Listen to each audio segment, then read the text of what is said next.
अमरावतीकरांना जाहीर आव्हान 26 तारखेला मतदान करायला विसरू नका. देवीदास पवार, आयुक्त, अमरावती महापालिका. दर्यापूर शहरामध्ये प्रहार जनशक्ती पक्षाची जंगी सभा माहेश्वरी भवनाच्या बाजूला असलेल्या मैदानामध्ये आयोजित करण्यात आली. सायंकाळी 6 वाजता आमदार बच्चू कडू दर्यापूरमध्ये दाखल झाले. ठिकठिकाणी त्यांचं पुष्पहाराने स्वागत करण्यात आलं. स्वतःला हिंदू शेरनी म्हणून या मतदारसंघामध्ये फिरत आहे. जाती आणि धर्माच्या नावावर मतं मागणारे राणा दाम्पत्य यांना त्यांची जागा दाखवावी असं आवाहन जनतेला आमदार बच्चू कडू यांनी केलं. दर्यापूर शहरामध्ये जनसभा घेण्यात आली. सभेच्या मंचावर प्रहार जनशक्ती पक्षाचे उमेदवार दिनेश बुप, त्याच प्रकारे प्रहार जनशक्ती पक्षाच्या मार्गदर्शिका डॉक्टर नैना कडू तथा दर्यापूर मतदारसंघाचे प्रहारचे समस्त पदाधिकारी मंचासीन होते. या जनसभेमध्ये बच्चू कडू यांनी नवनीत राणा यांच्यावर टीका करत या मतदारसंघाचा मागील 5 वर्षामध्ये कोणत्याही प्रकारचा विकास केला नाही. शेतकरी शेतमजुरांचे प्रश्न संसदेमध्ये विचारले नाही. भाजपच्या नेत्यांची स्तुती केली, परंतु आजही शेतकऱ्यांच्या शेतीमालाला भाव नाही आणि शेतकरी शेतमजूर यांचं नेतृत्व प्रहारच्या खासदाराकडे द्यावं, जेणेकरून शेतकऱ्यांचे प्रश्न हे लोकसभेमध्ये मांडता येईल. मागच्या वेळेस नवनीत राणा यांनी निळा आणि हिरवा दुपट्टा गळ्यात घालून प्रचार केला आणि यावेळेस स्वतःला हिंदू शेरणी म्हणून या मतदारसंघामध्ये फिरत आहे. जाती आणि धर्माच्या नावावर मत मागणारे राणा दाम्पत्य यांना त्यांची जागा दाखवावी असं आवाहन जनतेला केलं. कोणाला थोडं जाती बाहेर ठेवावं लागल, कोणाला धर्म बाजूला ठेवून पैशाचा त्याग करून तुम्हाला ही खऱ्या अर्थानं लढाई उभी करावं लागल. ही लढाई एका परिवाराची नाही आहे, हे एका समाजाची नाही आहे, एका गावाची नाही आहे. हिंदुस्थानाच्या ज्या दिल्लीच्या लोकसभेमध्ये जे निर्णय होत, त्या निर्णयाच्या आमच्या बाजूला आहे का नाही आहे, त्याच्या विरोधात एक तर मैकेलाल बोलणारा पाहिजे आहे. त्याच्या मी विधानसभेमध्ये जेव्हा काय प्रश्न पोटतिडकीनं आमचे मित्र अनेक एकनाथजी शिंदे असताना सुद्धा त्यांचं मन नाराज होतं का ते चांगलं म्हणतं याचा विचार न करत आम्ही फक्त शेतकरी डोक्यात ठेवून काम करतोय. तिथे बरेचदा शिंदे साहेबांना म्हटलंय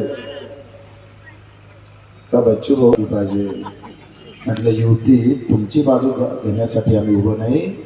आम्हाला ज्या मतदानाला निवडून दिलं तो आमचा मजूर आहे, शेतकरी आहे, त्याची बाजू घेणं गरजेचं आहे.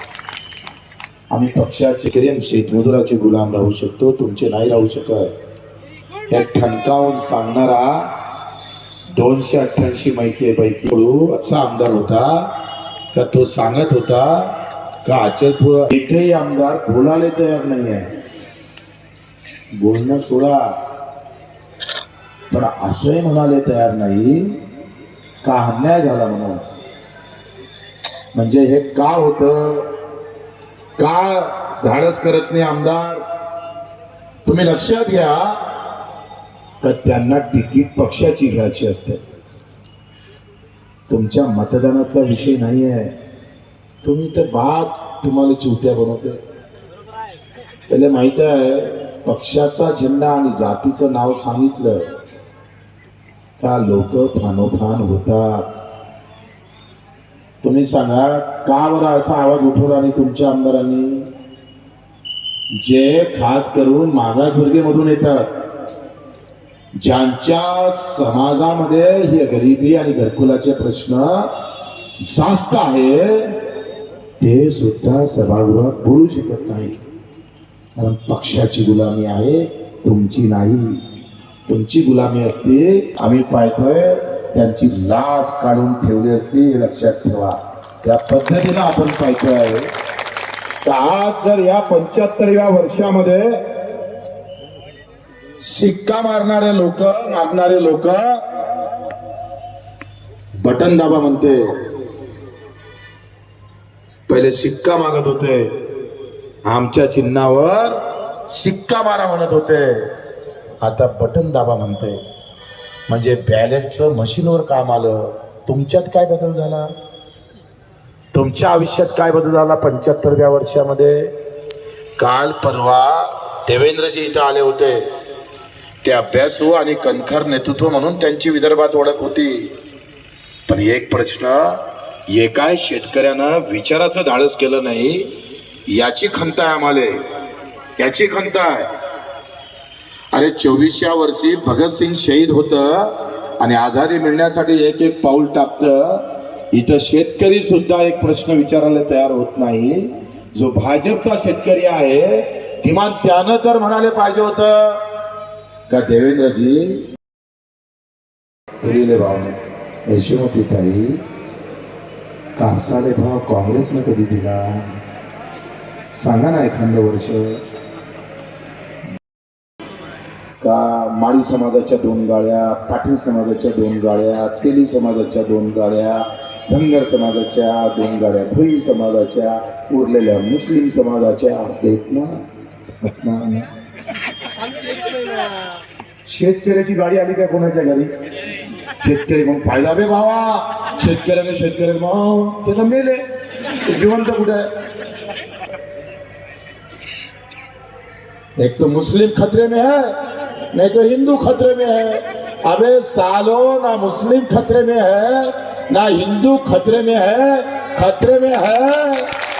तो किसान और मजदूर खतरे में है. काई मुस्लिम म्हणते हम पंजाब को चलाएंगे और आना नहीं आना चाहिए. अबे भयाणे हो, मागच्या वेळेस तर तुम्हीच माग होते मी तिथं. हे राणाबाई आमची माय मावली, हे मस्जिद आणि पुतळ्याशिवाय बाबासाहेबांच्या आंबेडकर शिवाय ते कुठं फिरेच नाही. निळा दुपट्टा बरोबर होतं का नाही? 5 वर्षात ते हिंदू शरणी झाली. अबे मागच्या 5 वर्षात तर तुम्ही हिरवा निळा दुपट्टा सोबत होते. आता या 5 वर्षात हिंदू शरणी कशी झाली बे बाबा? काय खाल्लं तुम्ही हिंदू शरणी? रवी राणा म्हणे का मोदीजीचा बाप जरी आला तर नवनीत राणा पडत नाही म्हणे. बरोबर म्हणे का नाही? आता मोदीजीच आमचा बाप आहे म्हणे. किस गली के खसखस हो गए बाबा. आता त्याच्या पक्षात, स्वाभिमान पक्षामध्ये त्यांच्या पत्नीच नाही राहिल्या पक्षात. पक्षच फुटला आणि नवनीत राणासोबत बीजेपीत एकही कार्यकर्ता गेला नाही, त्या एकट्याच गेल्या. आणि राणा स्वाभिमान मध्ये आहे आणि ह्या भाजपमध्ये आहे. तुम्हाला वाटतं हे सगळं खरं आहे का? हे लक्षात घ्या, ही बनवाबनवी आहे. माझं काय मत आहे, कापसाले भाव भेटला का? सोयाबीनला भाव भेटला का? तुरीला भाव भेटला का? तुमचे घरकुल पूर्ण झाले का? बेरोजगाराची काय अवस्था आहे? चांगली आहे ना? सगळे नोकरीवर लागले. तुमच्या दर्यापूरची सूतगिरणी बंद आहे. किल्ले मिल कोणा बंद केली ते तुम्हाला माहित आहे. शकुंतला कॅन्सर झाला, खपली. मीनाक्षी रेल्वे ते नाही. बडनेरातली सूतगिरणी जिथं दोघे नवरा बायको आमदार खासदार आहे तरी सुरू करू शकले नाही. आता म्हणते आम्हाला नाही, आता एक खट्टे कसं सुरू? त्याला वाटते तुम्ही भयाडच आहे. तुम्ही यावेळेला सांगा भयाड नाही, शिट्टी वाजवतो.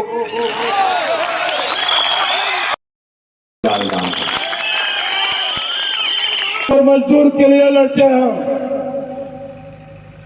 जो दिन रात कष्ट करके एक दाने के 100 दाने करने वाला नुकसान है हमारा. भांडळीत तुम्ही पडा. आमचा शेतकरी सगळ्यात जातीत, सगळ्यात धर्मात आहे. आणि ही निवडणूक जर आम्ही पाहतोय शेतकरी म्हणून, मजूर म्हणून आम्ही जिंकणार आहोत आणि अख्ख्या हिंदुस्थानला सांगणार आहोत तर तुमच्या सगळ्या पक्षवाल्याला सांगणार आहोत का तुम्ही जाती धर्माचे राजकारण करा. आम्ही शेतकरी शेतमजुराचं राजकारण केलं आणि आमचा उमेदवार निवडून आणला. लक्षात घ्या. येणाऱ्या 26 तारखेला दिनेश बुब यांच्या शेट्टी समोरील नंबरचा बटन दाबून प्रचंड मतांनी विजयी करा आणि महाराष्ट्रात पहिला प्रहारचा खासदार हा दिल्लीमध्ये पाठवावा, या प्रकारचं आवाहन करण्यात आलं. नयनाताई कडू आलेले आहेत आणि यांनी प्रचाराची धुरा सांभाळलेली आहे. दर्यापूरच्या सभेला त्यांनी संबोधित केलेलं आहे. काय त्यांची प्रतिक्रिया जाणून घ्या. इलेक्शनच्या काळामध्ये लोकांचा प्रतिनिधी आहे, गावगाड्यात गाव वस्त्यांमध्ये उमेदवार आहे. लोकप्रतिनिधीला लोकांच्या प्रश्नाची जाण असली पाहिजे आणि प्रहारनं ज्या त्यांना उमेदवारी दिली हा कार्यकर्ता गेल्या मागच्या 30 वर्षापासून सातत्यानं लोकांच्या अनेक प्रश्नांची जाण घेऊन लोकांसाठी विविध आघाड्यांवर काम करणारा कार्यकर्ता हा रक्तदानाची मोठी चळवळ उभा करणारा, रुग्णसेवेची एक अतिशय मोठी मदतीची भूमिका निर्माण करणारा असा प्रकारचा कार्यकर्ता आहे. आणि हा प्रतिनिधी आश्वासक असला पाहिजे, त्याला आपल्यापर्यंत त्याला सामान्य माणसाला पोहोचता आलं पाहिजे. ही भूमिका कायम ठेवून प्रहारनं या प्रकारची उमेदवारी दिली आहे. लोकांचा अतिशय चांगला प्रतिसाद आहे आणि आपल्यासोबत होते नयनाताई कडू. यांनी म्हटलं की रुग्णसेवक हा ही निवडणूक जिंकणार असतो. त्यावेळेस हजारोंच्या संख्येने नागरिक उपस्थित होते. आतापर्यंतची दर्यापूरमधील ही सर्वात मोठी जंगी सभा झाली असून दर्यापूर मतदारसंघाचे आमदार हे शेतकऱ्यांचे प्रश्न महाराष्ट्र सदनमध्ये मांडू शकत नाहीत. ते दिल्लीमध्ये काय बोलणार असा सुद्धा टोला आमदार बच्चू कडू यांनी लावला. मतदारसंघामध्ये काँग्रेसचा उमेदवार जिथे आहे तिथून आज हजारो लोकांना आमदार बच्चू कडू यांनी संबोधित केलं आहे. एकूण या सभेला एकीकडे मोठे मोठे धनाढ्य नेते उभे आहेत, मोठे मोठे पक्ष उभे आहेत आणि प्रहार याच्यामध्ये सर्वात जास्त म्हणजे जनता आहे त्यांच्या विचारसरणाच्या लाभात काय म्हणतात? तर हे आंदोलन म्हणून इथे आलेले आहे. तुम्हाला माहिती आहे आमच्या स्टेजवर कोणी मोठा नेता नव्हता. एक कार्यकर्ता म्हणून आम्ही लढाई लढत असताना हा आमचा सगळ्या जाती धर्मातला कार्यकर्ता दर्यापूरकर जे मागं चूक केली ते करणार नाही आणि या मतदारसंघातून आम्ही 10,000ची लीड घेतल्याशिवाय